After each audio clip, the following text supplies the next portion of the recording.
Every now and again somebody, especially young people, will ask me, why should the sheep be afraid of the dog? Do remember that dogs are descended from predators like wolves. All dogs, big and small, have predator eyes. This variety of dog, when they walk, they naturally walk as a predator walk. And it's that walk that makes the sheep think the dog is trying to catch them.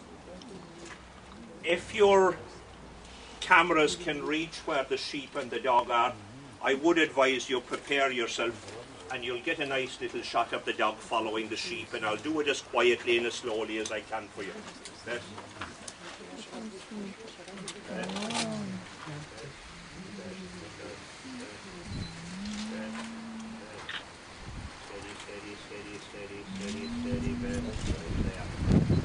And that's why the sheep will rest when the dog lays down.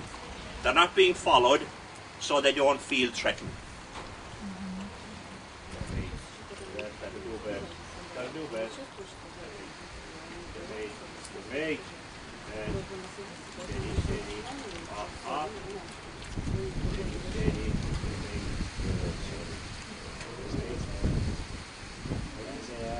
There. Best. Up. Get out, keep off. Here. Next. These are Scotch Mountain sheep. In our business, we commonly refer to them as Scotch Blackface. They will thrive up there where some of our earlier varieties wouldn't even survive.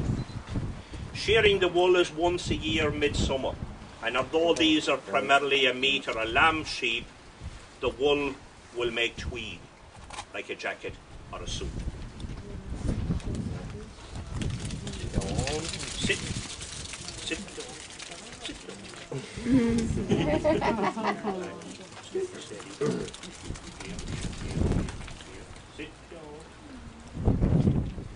That'll do, Mac. That's the sheep there and 30 sheep over there. Before getting them down, you must get them together. And to get them together, you need a directable dog. Every now and again somebody will say, how long would it take to train a dog? It takes about 1.5 years of their early life. They don't learn all at once, they learn in stages as they mature. Now what I mean by directable, those two sheep wandering off from the group, to get them back in the group I would directable dog.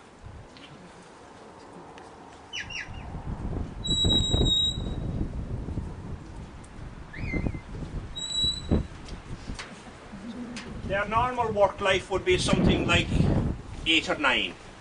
From there on they start to get notably slow. You'll take a younger dog out into the more harsh conditions. Their natural life, something like 15 or 16. Whether they're male or female is totally irrelevant, because they work from instinct, the same as hunting dogs begin hunting from instinct. Up there is female, right over there is male. The hearing of a dog is about 7 times that of the human ear. That's not my say-so, that's scientifically proved. As you can hear, I'm talking away at the moment and the dog is not responding.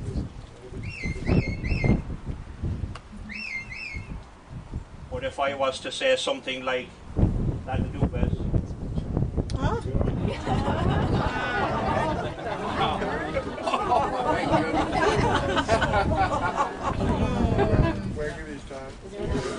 You have a few questions of your own and do feel welcome. The different colours on the sheep was what the lady is inquiring about. There's 2 reasons to that. One is when the sheep are off out there, as there will be, 2 are there, 3 or 4 are here, and I can assure you there are more.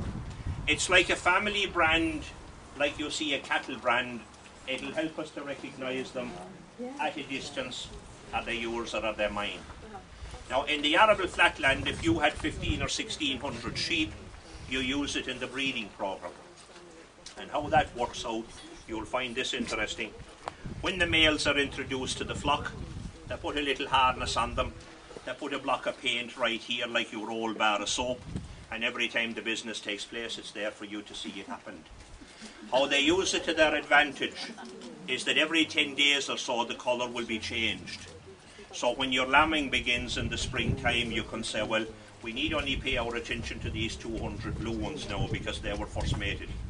Then we can divert our attention or prepare ourselves to be looking at these 300 red ones, they were next mated. And then you can divert your attention on and on and on. So rather than looking at 1,600 sheep all at once, you can concentrate on what needs to be concentrated on. And of course, if there's 5 or 6 of them in there with all 5 or 6 colours, they will be gotten rid of because they're a bad influence to the rest of them. Are they too high energy to have as a household pet if you don't work them? Depends on where you live. If you live in the city or the town, please don't. If you're out in the country and if you don't own it, but somebody will say, there's a field for you, let your dog run there and be okay. But they're active-minded, they need to expel energy. If you live in a confined space, get a docile dog. I always tell that to everybody. Take these to confined spaces, they lose their mind. Start following people, herding cars. I'm honest. And they're not comfortable. They're not happy. Tell us about the shepherd stick. It's made of hazelwood. You asked me that? Yes. Yes, I just want to address you straight when I'm talking to the person that asked me. Use it in climbing or descending. For example, if I'm going up, it'll help me do the same sort of thing. If I'm coming down, I can balance with it. There's a significance to the shape. If I'm lifting a sheep to safety or trapping a sheep for to treat it, I use it like that. Whatever glands are on the side of a sheep's neck here, when you grab them in there, they freeze and you can creep along and treat them or grab them or lift them or whatever you want to do. If you go back to all the biblical pictures, you'll see the shepherds had these, and it was that shape for the reasons that I've told you. In modern times, and I'm serious about this now, you'll find it humorous, but I'm quite serious. In modern times, next time you see the bishop walking through the cathedral or whatever, note the shape of what they call the crozier. It was no different. And that symbolises the shepherd of the flock. They stole that idea from us. But that's what it is. And that's the use of it. Plus the fact I'm getting old and I need the support. How long have you been doing this? Too long. I'm here about 16 years. Sheep all my life, people before me, sheep and so on. Where were you before? Oh yes, I was regular farming out where I am and so on. If you want to survive in Ireland, folks, from sheep solely with no other possible income, you need about 700. You still won't be driving a Mercedes, but you'll be living quite comfortable. If you have any less than that, you need a day job.